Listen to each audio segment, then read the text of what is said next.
Hello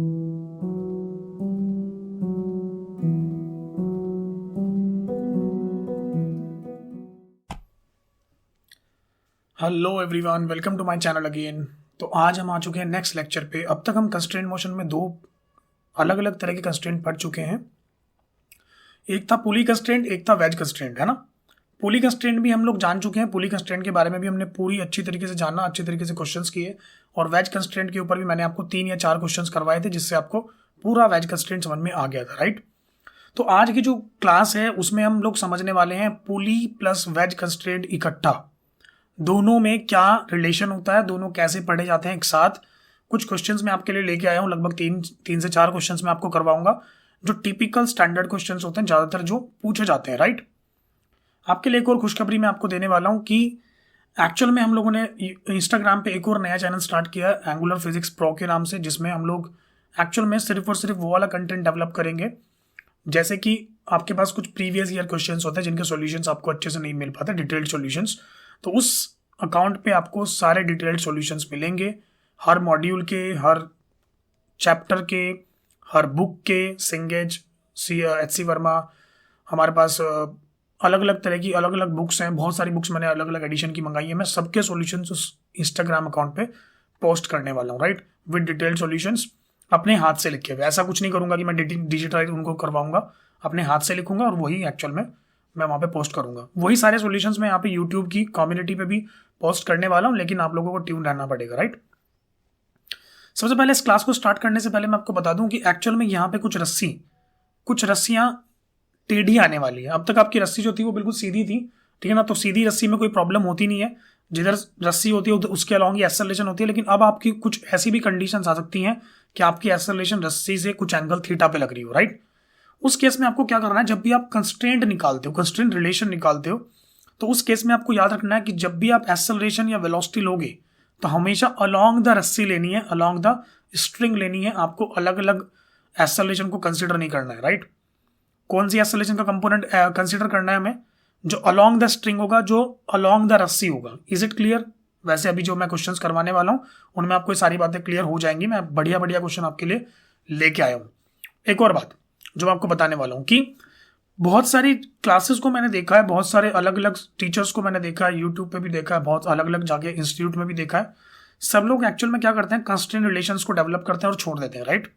ये questions बहुत standard questions होते हैं, इनके ऊपर मैं कई बार डायरेक्ट क्वेश्चन देख चुका हूं, ठीक है ना। तो आप लोगों को सिर्फ और सिर्फ कंस्ट्रेंट निकाल के नहीं छोड़ना है, समझ रहे हो। अगर कहीं पे कंस्ट्रेंट ही पूछा तो बात अलग है, लेकिन अगर कंस्ट्रेंट के साथ साथ आपको पूरी एक्सेलरेशन पूछ रहा है तो आपको एफबीडी बनाना है। एफबीडी बनाने के बाद पूरे कंस्ट्रेंट को सॉल्व करके आंसर निकालना है, final answer. Is it clear. चलिए, without any wastage of time हम लोग फटाफट से स्टार्ट करते हैं पहला क्वेश्चन अपना, ठीक है। तो अगर आप लोग रेडी हो तो आपके स्क्रीन पे मैं पहला क्वेश्चन लेके आ रहा हूं, और ये है हमारा पहला क्वेश्चन, राइट। तो पहला क्वेश्चन हमारा आ रहा है, the mass of the wedge is capital M. ये एक वेज दिख रहा है आपको, triangular wedge, right angle triangle, right. And that of the block is small M. एक ब्लॉक है जिसका मास स्मॉल एम है और एक वेज है जिसका मास कैपिटल एम है, right. Neglecting friction at all the places and mass of the पुली। हम लोग पुली का भी मास को नेग्लेक्ट कर रहे हैं और फ्रिक्शन को भी नेग्लेक्ट कर रहे हैं। तो आपसे पूछा गया है फाइंड द एक्सेलरेशन या calculate the acceleration of the wedge. Wedge की एक्सेलरेशन आपको कैलकुलेट करनी है, कैसे करोगे। हाँ, तो आप लोग सोच के देखो, ये कंडीशन, मतलब पहले तो ये बताओ कि ये चलेगा कैसे। आपको कोई नॉलेज है इसके बारे में, चलना कैसे आएगी, नहीं पता। चलिए मैं आपको थोड़ा सा एक बार आइडिया देता हूँ कि एक्चुअल में चलेगा कैसे। बहुत सिंपल चीज है यार, कि ये जो है ना, मुझे जो लग रहा है, मुझे लगता है कि ये जो चलने वाला है, ये वेज तो चलेगा इधर की तरफ, कैपिटल ए एक्सेलरेशन मान लेते हैं इसकी। और जो हमारा जो ब्लॉक आपको दिख रहा है ना, ये वाला ब्लॉक, ये ब्लॉक एक्चुअल में चलने वाला है किधर की तरफ। ब्लॉक चलेगा मेरे हिसाब से ऐसे, क्लियर, कुछ कुछ ऐसे, राइट। कोई दिक्कत तो नहीं ना। तो एक हो गया कैपिटल ए लेफ्ट की तरफ और ब्लॉक चलेगा नीचे की तरफ, क्योंकि आपको पता है कि जब ये वेज पूरा का पूरा लेफ्ट में जाएगा तो रस्सी लूज होती जाएगी और उसकी वजह से ये ब्लॉक जो होगा ये नीचे की तरफ साइड करेगा ऑन द वेज, ठीक है। आपको कैपिटल ए और स्मॉल ए मान लो दोनों निकालने हैं। सबसे पहले तो आप लोग क्या करोगे, सबसे पहले आपको कैपिटल ए और स्मॉल ए के बीच में एक रिलेशन डेवलप करना चाहिए कि what is the constraint relation between these two accelerations, right. वो कैसे करोगे आप लोग, कोई आइडिया है किसी को। कैसे करने वाले हम वो, हम रिलेशन डेवलप कैसे कर सकते हैं? सबसे पहले तो आपको क्या करना पड़ेगा, आपको रस्सी पे कुछ पॉइंट्स मानने पड़ेंगे। लेट अस से मैं यहाँ से स्टार्ट करता हूँ, ये फर्स्ट पॉइंट है हमारा, ये सेकंड पॉइंट है, ये थर्ड पॉइंट है और ये फोर्थ पॉइंट है। आपको याद होगा इफेक्टिव लेंथ मेथड मैंने आपको पढ़ाया था, राइट? क्या इफेक्टिव लेंथ मेथड क्या बोलता है? सारी एक्सेलरेशन को मिला के क्या होना चाहिए, उनका सबका सम 0 होना चाहिए। तो a1 plus a2 plus a3 plus a4 equal to 0। आप लोग मेरे साथ साथ सॉल्व करोगे, कुछ भी प्रॉब्लम आती है, मैं कुछ गलत करता हूं तो प्लीज उस चीज को मुझे कमेंट में बताओगे, राइट? मैं बिल्कुल अच्छे से सॉल्व कर रहा हूँ, मैंने ऐसा कुछ नहीं किया है कि मैं पहले सॉल्व करके रखता हूँ उसको नोटबुक में, मैं डायरेक्टली यहीं पे लाइव सॉल्व करता हूँ, ठीक है? नहीं बात, जो भी वीडियो बनाता हूँ ध्यान से देखो। तो अगर मान लो कि मैं बोलूँ कि यार फर्स्ट वाले की एक्सेलरेशन कितनी है भाई, दिस इज 0, क्योंकि वो तो एक्चुअल में एक फिक्स वाले पॉइंट से अटैच है ना। लेकिन सेकंड वाली पुली क्या चल रही होगी क्या? बिल्कुल चल रही होगी यार। अगर वेज चल रहा होगा तो पुली भी चल रही होगी, तो इसकी एक्सेलरेशन 2 वाले पॉइंट की एक्सेलरेशन कितनी हो जाएगी इधर की तरफ? Capital A. अच्छा, और थर्ड वाला पॉइंट भी इधर की तरफ ही जाएगा, कितनी एक्सेलरेशन? तो वापस से कैपिटल ए से, राइट? फोर्थ वाला पॉइंट भी इधर की तरफ चल रहा होगा, क्योंकि ये भी एक्चुअल में वेज से भी कनेक्टेड है और मास से भी कनेक्टेड है, तो इधर की तरफ कैपिटल ए। और ये फोर्थ वाले पॉइंट की एक और एक्सेलरेशन होगी जो कि इधर की तरफ होगी, दैट इज स्मॉल ए। क्या आपको ये बातें समझ में आ रही है मैं क्या बोल रहा हूं? पक्का सोच लो। चलिए, अगर मैं सेकंड वाले पॉइंट की एक्सेलरेशन आपसे पूछता हूं तो that is what? It is minus A और प्लस ए। सबसे पहले तो ये सोच के बताओ मुझे, ये माइनस ए आएगी या प्लस ए आएगी? सोचो। क्योंकि सेकंड वाला पॉइंट फर्स्ट वाले पॉइंट के पास जा रहा है, राइट? अगर ये पास जाएगा तो ऑब्वियस सी बात है रस्सी की लेंथ को घटाएगा, और रस्सी की लेंथ अगर घटेगी तो ऑब्वियस सी बात है कि माइनस ए आने वाला है, तो मैं इसको लिख रहा हूं माइनस ए, कोई दिक्कत नहीं, बिल्कुल सही। अब बात करते हैं थर्ड वाले पॉइंट की। अब मैं आपको बता चुका हूं ऑलरेडी, रस्सी टेढ़ी है इस बार, है ना? क्या ये जो एक्सेलरेशन ए है थर्ड वाले पॉइंट की, क्या ये रस्सी के अलॉन्ग है? नहीं है। तो क्या मुझे इसका एक कंपोनेंट करना चाहिए रस्सी के अलॉन्ग? बिल्कुल करना चाहिए। तो मैं क्या करूंगा, ध्यान से देखो, मैं इसके दो कंपोनेंट करूंगा, एक रस्सी के अलॉन्ग और एक रस्सी के परपेंडिकुलर। क्या आपको दिख रहा है ये एंगल अगर थीटा है तो क्या ये एंगल भी थीटा होने वाला है? ये है ना? तो इधर वाला कंपोनेंट जाएगा ए कॉस थीटा और ये वाला कंपोनेंट जाएगा ए साइन थीटा। इसकी हमें कोई जरूरत नहीं है ए साइन थीटा वाला की, क्योंकि ये रस्सी को ना तो ये रस्सी की लेंथ को बढ़ा रहा है ना घटा रहा है, राइट? तो क्या करेंगे, थर्ड वाला पॉइंट दूर जा रहा है फोर्थ वाले पॉइंट से, तो क्या लिखेंगे इसको? प्लस का ए कॉस थीटा, राइट? अब फोर्थ वाले पॉइंट की बात करते हैं। फोर्थ वाले पॉइंट पे दो एक्सेलरेशन है भाई। अगर मैं थीटा एंगल इसको मान लूं तो ये वाला कंपोनेंट हो जाएगा ए कॉस थीटा, तो फोर्थ वाला पॉइंट थर्ड वाले के पास जा रहा है, तो माइनस का ए कॉस थीटा। और एक एक्सेलरेशन स्मॉल ए भी है, जो स्मॉल ए इस फोर्थ वाले पॉइंट को थर्ड वाले से दूर लेके जा रही है, तो क्या लिखा जाएगा प्लस का small A equal to 0। A cos theta छम्मा छम्मा हो गया, राइट? तो हमारे पास जो बचा वो क्या बचा, ध्यान से देखो, small A equal to capital A. नहीं समझे यार? Small A equal to capital A, तो हमारे पास कंस्ट्रेंट रिलेशन डेवलप हो गया कि स्मॉल ए की वैल्यू कैपिटल ए के इक्वल है। हाँ या ना, ये बात आप समझते हो नहीं समझते हो, बताओ फटाफट। आ गया? ठीक है। अब हम क्या करेंगे, अब हम ध्यान से देखो, अब हम एक्चुअल में ऐसा मान के चलो कि हमें ना फ्री बॉडी डायग्राम्स बनाने हैं दोनों के अलग अलग, ठीक है? तो मैं इसको सॉल्व कैसे करूंगा, जरा मेरी बात को गौर से सुनना, मैं कैसे सॉल्व करता हूं। मैंने आपको लास्ट क्लास में भी एक क्वेश्चन करवाया था ब्लॉक और वेज वाला, उसमें पुली नहीं थी बस, ठीक है? तो उसमें भी जैसे उसमें सॉल्व किया था वैसे इसमें भी सॉल्व करूंगा। ब्लॉक को मैं कैसे सॉल्व करूंगा, वेज पे बैठ के सूडो फोर्स लगा के, राइट? और मैं वेज को कैसे सॉल्व करूंगा, चुपचाप हॉरिजॉन्टल डायरेक्शन में सॉल्व करूंगा, बाकी मुझे कोई लेना देना नहीं है, ठीक है? चलिए सॉल्व करते हैं। सबसे पहले मैं अगर वेज का फ्री बॉडी डायग्राम बनाता हूं तो मैं देखता हूं कितनी कितनी रफ फोर्सेस लग रही है इसके ऊपर। नीचे की तरफ एमजी लग रहा होगा, यस। नीचे से एक नॉर्मल रिएक्शन लग रहा होगा, यस। इधर से एक नॉर्मल डैश लगा होगा, एन डैश, जो स्मॉल ब्लॉक ने लगाया होगा, बिल्कुल लगा होगा, है ना? इस एन डैश के दो कंपोनेंट आएंगे, एक कंपोनेंट हॉरिजॉन्टली आएगा, कितना, अगर ये एंगल थीटा है तो ये एंगल भी थीटा, तो ये आएगा एन डैश कॉस थीटा, और नीचे की तरफ एन डैश साइन थीटा। नहीं समझे आप लोग? हाँ या ना? पक्का ना? एक बार चेक कर लो अच्छे से, एंगल मैंने सही लगाया नहीं लगाया, बताओ एक बार फटाफट। अच्छे से चेक करो, मैंने कुछ गलती तो नहीं की? अगर गलती की है तो मुझे बताओ फटाफट। मुझे लग रहा है मैंने गलती की है। क्या तुम लोग इसको जज कर पाओगे मैंने कहां गलती की? क्या ये एंगल एक्चुअल में थीटा है? चेक करते हैं भाई। अगर मैं इसको आगे की तरफ एक्सटेंड कर देता, ठीक है ना, सोच के देखो, तो अगर मैं मतलब कि अगर मैं इसको हॉरिजॉन्टल बनाता तो क्या ये एंगल थीटा होता? तो ये तो 90 माइनस थीटा होता ना भाई, हाँ है ना? तो ये एंगल थीटा नहीं है, ये गलत लिख रहे हो आप लोग। बहुत सारे बच्चे गलती करते हैं, मैंने इसलिए लिखा। ये एंगल थीटा है, तो इसको क्या लिखोगे आप लोग, एन डैश कॉस थीटा, और ये कितना हो जाएगा, एन डैश साइन थीटा। नहीं समझे यार आप लोग, पक्का? अच्छा, और कौन सी फोर्स लग रही है सोच के देखो, इसके ऊपर ना पुली भी अटैच है एक, इस वेज के ऊपर, राइट? तो एक टी इधर की तरफ लग रहा होगा टेंशन, और एक टी इधर की तरफ लग रहा होगा टेंशन। नहीं समझे आप लोग, है ना? लग रहा हो नहीं लग रहा होगा, बताओ? तो क्या टी के भी दो कंपोनेंट आएंगे, एक इधर की तरफ और एक नीचे की तरफ, है ना? तो ये जो टी का ये वाला कंपोनेंट होगा, ये वाला एंगल कितना होगा सोचो एक बार। अब ये वाला एंगल तो थीटा ही होने वाला है, क्यों? क्योंकि एक्चुअल में ये जेड फॉर्म बन रही है, ठीक है ना? तो उसको मैं लिख दूंगा टी कॉस थीटा कंपोनेंट, ये हो जाएगा टी साइन थीटा कंपोनेंट, ठीक है? अब आप ध्यान से देखो तो मेरे पास हॉरिजॉन्टल फोर्सेस कितनी है इस वेज को इधर की तरफ चलाने के लिए, कौन कौन रिस्पॉन्सिबल है, बोलो जरा एक बार। इस वेज को इधर की तरफ चलाने के लिए कौन कौन रिस्पॉन्सिबल है, कोई मुझे बताएगा? तो मेरे अकॉर्डिंग जो मुझे लग रहा है, मुझे क्या लग रहा है, ध्यान से देखना, मुझे लग रहा है कि एक तो टी रिस्पॉन्सिबल है, टी कॉस थीटा भी हॉरिजॉन्टल फोर्स है, एन डैश साइन थीटा भी हॉरिजॉन्टल फोर्स है। ये तीनों फोर्सेस इसको किधर की तरफ चला रही हैं, लेफ्ट की तरफ चला रही है। तो मैं इक्वेशन बनाऊंगा, इक्वेशन ऑफ मोशन, तो that would be M A equal to F net. F net कितना आएगा, T minus T cos theta minus N dash sine theta. कोई दिक्कत, इक्वेशन नंबर 1 बोल रहा हूं उसको मैं, मेरे हिसाब से कुछ दिक्कत होनी नहीं चाहिए।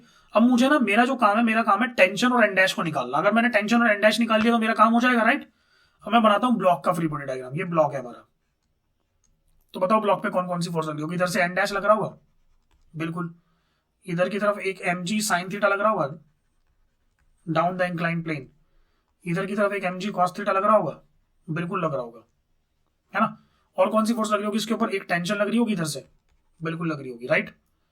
और कौन सी फोर्स होगी? अब मैं ना इस वाले ब्लॉक को एक्चुअल में वेज के ऊपर बैठ के सॉल्व कर रहा हूं, राइट? तो वेज के ऊपर बैठ जाऊंगा तो क्या मुझे ये ब्लॉक पे एक सूडो फोर्स लगाने का मौका मिलेगा? यस। और सूडो फोर्स किधर लगेगी, राइट की तरफ लगेगी, बिल्कुल ऐसे। Small m into capital A. Small m is the mass of the block and capital A is the acceleration of the wedge. Simple सी बात है ना? तो अगर मैं इस एम ए के दो कंपोनेंट करूं तो एक कंपोनेंट इधर जाएगा और एक कंपोनेंट इधर जाएगा, राइट? अब आपको पता है कि एंगल थीटा कौन सा है, बताओ? ये वाला एंगल थीटा है। तो इधर की तरफ कंपोनेंट जाएगा एम ए कॉस थीटा, और ये वाला कंपोनेंट कितना हो जाएगा, एम ए साइन थीटा। नहीं समझे आप लोग, है ना? अब मुझे सोच के बताना जरा, क्या ये जो ब्लॉक आपको दिख रहा है, क्या ये ब्लॉक इस परपेंडिकुलर डायरेक्शन में, ये वाली डायरेक्शन ध्यान से देखो, ये वाली परपेंडिकुलर डायरेक्शन में कोई एक्सेलरेशन है इस ब्लॉक की? नहीं है। तो क्या करोगे आप लोग, लिखोगे M A sine theta equals to N dash, I am sorry, plus N dash equals to M G cos theta. नहीं समझे आप लोग, है ना?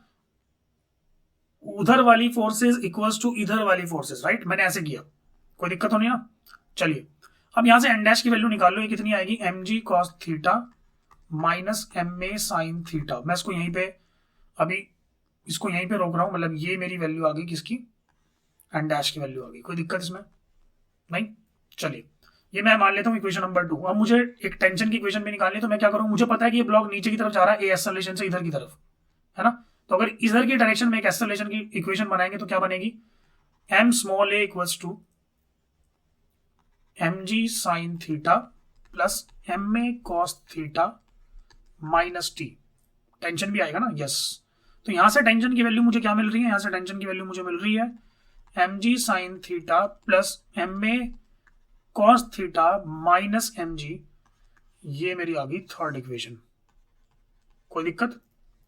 अगर मैं दोनों वैल्यूज को इक्वेशन नंबर 1 में डाल दूंगा, ठीक है, इक्वेशन नंबर 1 में डाल दें। इक्वेशन नंबर 1 आपको पता है कौन सी है, ये वाली इक्वेशन है ना? इस वाली इक्वेशन में अगर डालूंगा तो मुझे ए की वैल्यू मिल जाएगी, कैपिटल ए की वैल्यू, राइट? कैसे निकालेंगे, चलो ध्यान से देखो। तो putting values of 2 and 3 in equation number 1। देखो मैं छोड़ नहीं रहा हूं बीच में, मैं चाहता तो मैं यहाँ पे वीडियो को कट करके सीधा आंसर भी लिख सकता था, लेकिन मैं इसलिए नहीं छोड़ रहा हूं क्योंकि कुछ बच्चों को प्रॉब्लम होती है यहाँ से सॉल्व करने में। मैं पूरा सॉल्व करके आपको देने वाला हूँ। कैपिटल एम में इक्वल्स टू क्या आएगा, हमारी जो इक्वेशन थी वो क्या थी, ध्यान से देखो। हमारी जो इक्वेशन थी वो थी T minus T cos theta minus N dash sine theta. क्या मैं यहाँ से टी कॉमन ले सकता हूँ, तो अंदर बचेगा 1 माइनस कॉस थीटा। तो मैं टी को कॉमन ले रहा हूँ, और टी को कॉमन लेके मैं डायरेक्ट वैल्यू डाल रहा हूँ उसकी, एम जी साइन थीटा प्लस एम ए cos theta minus M G. ये पूरी टी की वैल्यू है, इसके ब्रैकेट में है 1 माइनस कॉस थीटा, और minus N dash sine theta था ना, एन डैश की वैल्यू कितनी है, M G cos theta minus M A sine theta, right, M G cos theta minus M A sine theta ना, into एक और sine theta. मेरे हिसाब से तो यही है ना इक्वेशन, राइट। तो ये होगी हमारी पूरी इक्वेशन, मैंने बना दी। अब इसको सॉल्व करते हैं। Capital M A equals to, ध्यान से देखना, मैं इसको लिख रहा हूं एम जी साइन थीटा, हम सॉरी पहले एम जी साइन थीटा की मल्टीप्लाई ना मैं वन और कॉस थीटा दोनों में कर रहा हूं, ठीक है। तो एक बार वन में हुई मल्टीप्लाई, एक बार हो जाएगा एम जी sine theta cos theta, right. फिर एम ए कॉस थीटा की मल्टीप्लाई करता हूं तो प्लस का एम ए कॉस थीटा, और फिर हो जाएगा माइनस का एम ए कॉस स्क्वायर थीटा, राइट। फिर माइनस एम जी की मल्टीप्लाई करता हूं तो ये बन जाएगा माइनस का एम जी और प्लस का M G cos theta, right. फिर मैं minus M G cos theta की मल्टीप्लाई किसमें करता हूं, minus M G cos theta की मल्टीप्लाई मैं कर रहा हूं किसमें, एक मिनट यार, ये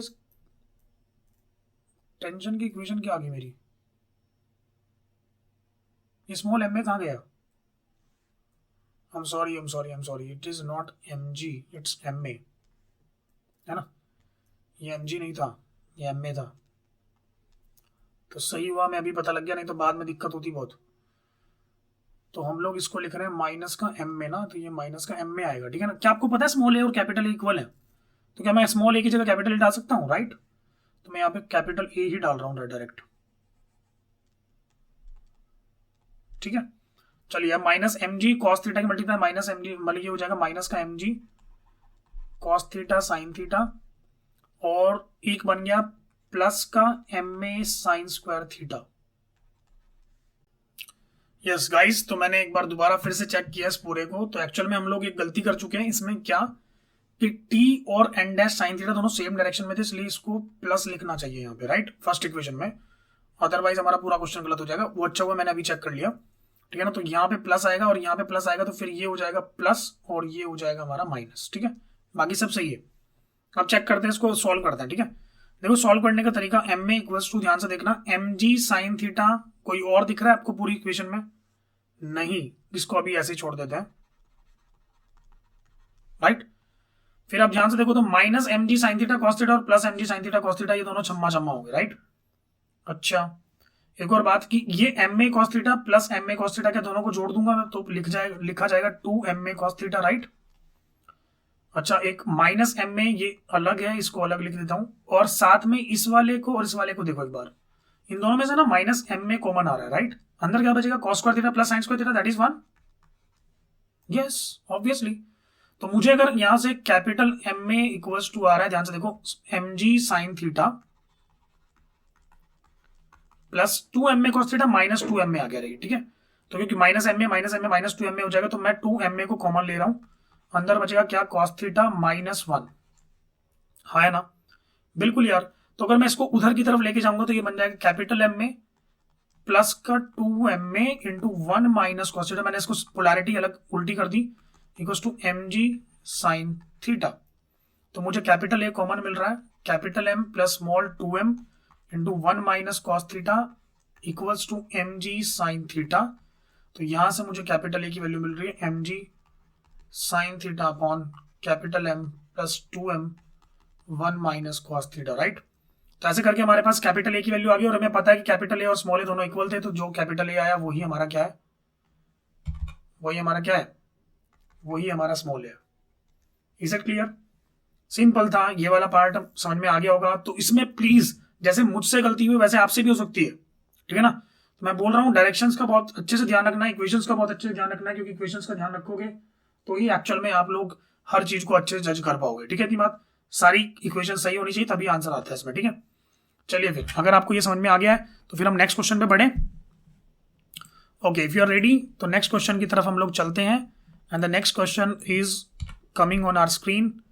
बहुत बढ़िया क्वेश्चन है, ठीक है ना। चलिए देखते हैं एक बार नेक्स्ट क्वेश्चन क्या है हमारा। तो नेक्स्ट क्वेश्चन हमारी स्क्रीन पे आ गया, block of mass capital M is connected with a particle of mass small M by a light inextensible string as shown in the diagram. तो डायग्राम हमें दिया हुआ एक बड़ा सा ब्लॉक है कैपिटल एम का, जो कि बहुत सारी चार पुली से मिलके एक छोटे से ब्लॉक से कनेक्टेड है, ठीक है। और आपसे पूछा गया find the acceleration of the veg after releasing the system. अगर आप सिस्टम को रिलीज कर दोगे तो क्या होगा, सोचो एक बार। जैसे आप सिस्टम को रिलीज करोगे तो ये वाला ब्लॉक नीचे की तरफ जाएगा, राइट। ये वाला ब्लॉक नीचे जाएगा तो सारी रस्सी खींचेंगी, सारी रस्सी खींचेंगी तो ये वाला ब्लॉक इधर की तरफ जाएगा, नहीं समझे। तो मान लो बड़े वाले ब्लॉक की एक्सेलरेशन ए है और छोटे वाले ब्लॉक की एक्सेलरेशन स्मॉल ए है, ठीक है। तो सबसे पहले तो आप इनके दोनों के बीच में क्या करोगे, एक कंस्ट्रेंट रिलेशन डेवलप करोगे। कैसे करोगे, सबसे पहले यहां से स्टार्ट करते हैं 1 2 3 4 5 6 7 8 9 और 10, 10 पॉइंट है ना। तो क्या लिखना चाहिए हमें, सबकी एक्सेलरेशन मिला के किसके इक्वल होनी चाहिए, A1 plus A2 plus A3 plus A4 plus A5 plus A6 plus A7 plus A8 plus A9 plus A10 equal to 0, आया ना। यही तो होगी ना, बिल्कुल। तो अगर मैं आपसे पूछूं कि फर्स्ट पॉइंट की एक्सेलरेशन क्या होने वाली है, बोलो एक बार। फर्स्ट पॉइंट की एक्सेलरेशन एक तो नीचे की तरफ होगी जो कि स्मॉल ए होगी, राइट। और ये सेकंड वाले पॉइंट से दूर जा रहा है तो क्या स्मॉल ए पॉजिटिव लिखा जाएगा। साथ में ही जो फर्स्ट वाला पॉइंट है वो एक और तरफ जा रहा है, राइट, क्योंकि वो ये वेज वाला, ये जो बड़ा वाला ब्लॉक है ना, ये भी चल रहा है, तो इसका मतलब ये इधर की तरफ भी जा रहा होगा कैपिटल ए से। लेकिन मैं इस एक्सेलरेशन को कंसीडर नहीं करूंगा, राइट। क्यों नहीं करूंगा मैं इसको कंसीडर, क्योंकि ये राइट एंगल पे है रस्सी के, तो इसको कंसीडर नहीं कर पाएंगे। सेकंड वाला पॉइंट बताओ, क्या सेकंड वाला पॉइंट भी ऐसे जा रहा है कैपिटल ए से, बिल्कुल जा रहा है, तो इसको भी कंसीडर नहीं कर सकते क्योंकि ये भी रस्सी के परपेंडिकुलर है। क्या थर्ड वाला पॉइंट भी इस ब्लॉक से ही अटैच है, तो ये भी इधर की तरफ जाएगा कैपिटल ए से, तो इसको कंसीडर हमें करना पड़ेगा।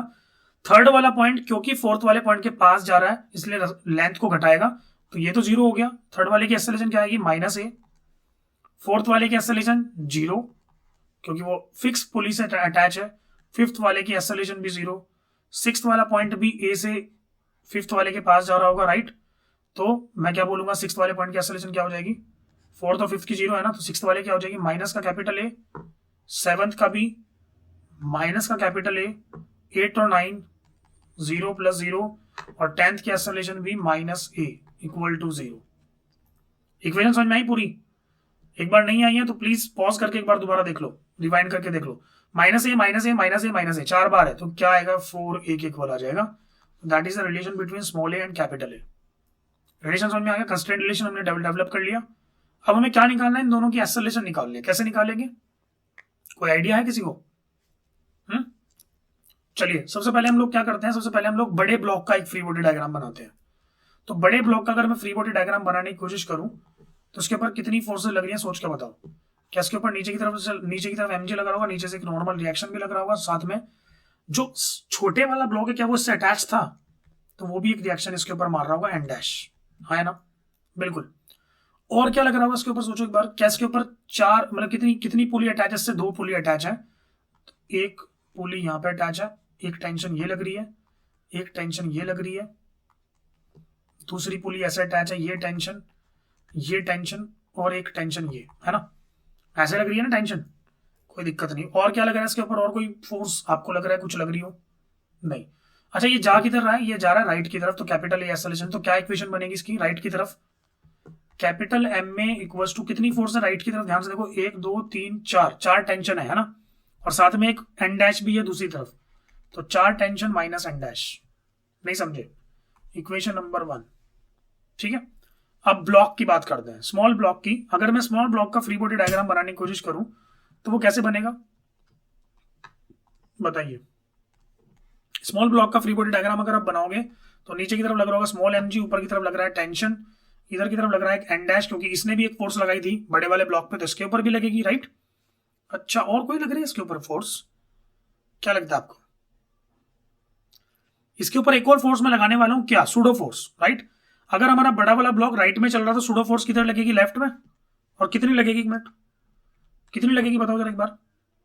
ये लगने वाली है ब्लॉक का मास एक्सेलरेशन पूरे बड़े वाले ब्लॉक की, राइट। तो अगर मैं हॉरिजॉन्टल डायरेक्शन में इसको सॉल्व करूं, हॉरिजॉन्टल डायरेक्शन में तो कहीं नहीं जा रहा ना ये, तो एन डैश की वैल्यू किसके इक्वल आ जाएगी, एम ए के इक्वल, इक्वेशन नंबर 2। और टेंशन और एम जी, क्या ये ब्लॉक नीचे की तरफ चल रहा है स्मॉल ए से, तो इसका मतलब लिखा जाएगा M A equals to M G minus tension T, equation number 3, हाँ है ना, बिल्कुल यार। तो अगर मैं ध्यान से देखो, अगर मैं इस स्मॉल ए को 4a लिख दूं, 4 कैपिटल ए, तो क्या मैं लिख सकता हूं small 4m capital A equals to mg minus T, equation number 3 dash बोल दो उसको, हाँ है ना। अब ध्यान से देखो, तो अगर मैं टेंशन की वैल्यू और एन डैश की वैल्यू दोनों वैल्यूज में ऊपर वाली इक्वेशन में डाल देता हूं, तो मेरे पास क्या मुझे मिल जाएगा, कैपिटल ए मिल जाएगा। तो कैपिटल ए, तो हमारी इक्वेशन क्या है, फर्स्ट वाली इक्वेशन एम में इक्वल्स टू क्या है, it is 4t, 4 into T, what is T, T यहां से क्या आएगा, M G minus 4 small M A capital A, और ऊपर minus N dash, N dash की वैल्यू क्या आई थी अभी अभी हमारी, माइनस एम में, तो कैपिटल एम में equals to 4 M G minus 16 M में माइनस एम में, इसको लिखा जाएगा कैपिटल एम में equals to 4 M G minus 17 M में, राइट। तो इसको इधर ले आए तो कैपिटल ए कॉमन आ जाएगा, capital M plus 17 small M equals to 4 M G, तो हमारे पास कैपिटल ए की वैल्यू आ रही है 4 M g upon capital M plus 17 m. लो आ गया आंसर, कैपिटल ए आ गया तो स्मॉल ए भी निकाल सकते हैं, वो कितना होता है, स्मॉल ए कितना था, कैपिटल 4 इंटू कैपिटल ए, तो 4 4 से 16 एम जी आ जाएगा, 16 m g upon capital M plus 17 m. लो आ गया सोल्यूशन। कुछ था इसमें, कोई दिक्कत, कोई दुविधा, होनी भी नहीं चाहिए, अच्छे से देख लो एक बार, राइट। चलिए, तो ये हमें समझ में आ गया, ओके। तो आपको वेज कंस्ट्रेंट और पुली कंस्ट्रेंट आपको बहुत हद तक क्लियर हो गया होगा। मैं एक क्वेश्चन आपको ये भी दिखा देता हूं कि कैसे कुछ क्वेश्चंस करवाए जाते हैं क्लासेस में, बहुत सिंपल सिंपल क्वेश्चंस क्लासेस में करवाए जाते हैं, और एक स्टैंडर्ड क्वेश्चन मैं आपको दिखा रहा हूं। ये स्टैंडर्ड क्वेश्चन मैं इसलिए दिखा रहा हूं क्योंकि ये बुक आपको लगभग हर बुक में मिलता है और उसको देख के बच्चे घबरा जाते हैं, राइट। चलिए, मैं आपकी स्क्रीन पे लेके आ रहा हूँ नेक्स्ट वो स्टैंडर्ड क्वेश्चन, और ये स्टैंडर्ड क्वेश्चन आपको दिखेगा ये वाला। ध्यान से देखो, देखने में बहुत खतरनाक लग रहा है, बहुत सारी पुलिस कनेक्टेड है। System is shown in the diagram and wedge is moving towards left. ये वेज जो है ना लेफ्ट की तरफ मूव कर रहा है with the speed of 2 metre पर second. Find the velocity of the block B. तो ये वेज जो है ना ये इधर की तरफ मूव कर रहा है with the speed of 2 metre पर सेकंड। आपको ब्लॉक बी की स्पीड निकालनी है। कैसे निकालेंगे, सबसे पहले रस्सी पे पॉइंट मानते हैं, तो इसमें हमें ज्यादा कुछ नहीं करना, सिर्फ कंस्ट्रेंट रिलेशन निकालना है। 1 2 3 4 5 6 7 8 9 10 11 12 13 14 पॉइंट्स है हमारे पास, ठीक है। क्या मैं इसको ऐसे बोल सकता हूं क्या, V1 plus V2 plus V3 plus V4, आलस मत करो लिखते हुए, ठीक है, लिखते जाओ।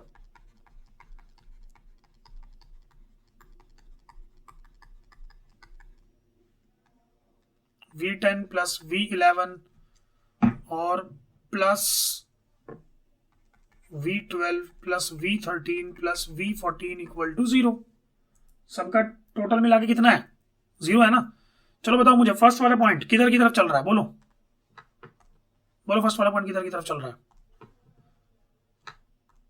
फर्स्ट वाला पॉइंट मेरे हिसाब से चल रहा है इधर की तरफ। क्यों, क्योंकि वो वेज से कनेक्टेड है ना, वेज जा रहा है 2 मीटर पर सेकंड से लेफ्ट में, तो फर्स्ट वाला पॉइंट भी लेफ्ट में जाएगा, कितना से 2 मीटर पर सेकंड से, और ये 2 की तरफ जा रहा है, मतलब लेंथ की, रस्सी को लेंथ को घटा रहा होगा ना, इस वजह से ये नेगेटिव लिखा जाएगा। तो क्या लिखा जाएगा, -2। कोई दिक्कत, समझ में आ रहा था ना, पक्का गारंटेड। आगे बढ़ते हैं, नेक्स्ट बात करते हैं अब सेकंड वाले पॉइंट की। सेकंड वाला पॉइंट एक फिक्स वाली पुली से अटैच है, ये पुली चल नहीं रही है, राइट। तो ये भी 0, थर्ड भी 0, फोर्थ भी 0, फिफ्थ भी 0, इनको लिखने की जरूरत नहीं है, हाँ या ना। क्या थोड़ा बहुत बात समझ में आई। अब बात आते हैं सिक्स पे। क्या 6 वाला पॉइंट भी फिक्स पुली से अटैच है, सोचे सोचे सोचे सोचे एक बार फटाफट। यस। क्या 7th वाला भी, यस। क्या 8th वाला भी, यस। क्या 9th वाला भी, यस। अब आती है बात 10th वाले पॉइंट की। अब 10th वाली जो पुली है ना, ये 10th वाला जो पॉइंट है वो इस ऐसी पुली पे है जो वेज से कनेक्टेड है। तो अगर वेज जा रहा है 2 मीटर पर सेकंड से इधर, तो ये 10th वाला पॉइंट भी कितने से 2 मीटर पर सेकंड से इधर जाएगा, और 9 से दूर जा रहा है तो लेंथ को बढ़ा रहा होगा, राइट। तो हम लोग लिखेंगे 10th की वेलोसिटी लिखेंगे +2, नहीं समझे। अब 11th वाला पॉइंट देखो, 11th वाला पॉइंट भी इधर की तरफ जा रहा होगा 2 मीटर पर सेकंड से, लेकिन ये रस्सी के अलॉन्ग नहीं है, रस्सी से परपेंडिकुलर है, तो इसकी वेलोसिटी नहीं लिखी जाएगी, 0 हो जाएगी इसकी भी, ठीक है। अब 12th वाले पॉइंट की बात करते हैं। 12th वाले पॉइंट की वेलोसिटी भी इधर की तरफ होगी क्योंकि भी वेज से कनेक्टेड है, लेकिन ये भी रस्सी के परपेंडिकुलर है, तो 12th की वेलोसिटी भी लिखने का कोई फायदा नहीं है। अब 13th वाला पॉइंट देखो, 13 वाला पॉइंट इधर की तरफ जा रहा है 2 मीटर पर सेकंड से, राइट, लेकिन ये परपेंडिकुलर नहीं है, तो इसका कंपोनेंट करना पड़ेगा हमें। अगर ये एंगल थीटा है तो क्या ये एंगल भी थीटा ही होगा, तो इधर की तरफ कंपोनेंट कितना आएगा रस्सी के लॉन्ग, 2 cos 45 डिग्री, राइट। और ये 14 वाले पॉइंट के पास आ रहा है तो लेंथ को घटाएगा, तो -2 cos 45 डिग्री अब बात करते हैं इस वाले पॉइंट की, 14th पॉइंट की, जो सबसे इंपॉर्टेंट है। सोचो एक बार, क्या 14th पॉइंट की एक एक्सेलरेशन वेज के साथ होगी, क्योंकि वेज से कनेक्टेड है ब्लॉक। एक तो होगी इधर की तरफ 2 मीटर पर सेकेंड, राइट, बिल्कुल सही। तो 2 मीटर पर सेकेंड का एक कंपोनेंट इधर की तरफ आएगा, कितना बोलिएगा, 2 cos 45 डिग्री, राइट। और ये 13 से दूर जा रहा है तो प्लस का 2 cos 45 डिग्री लिखा जाएगा।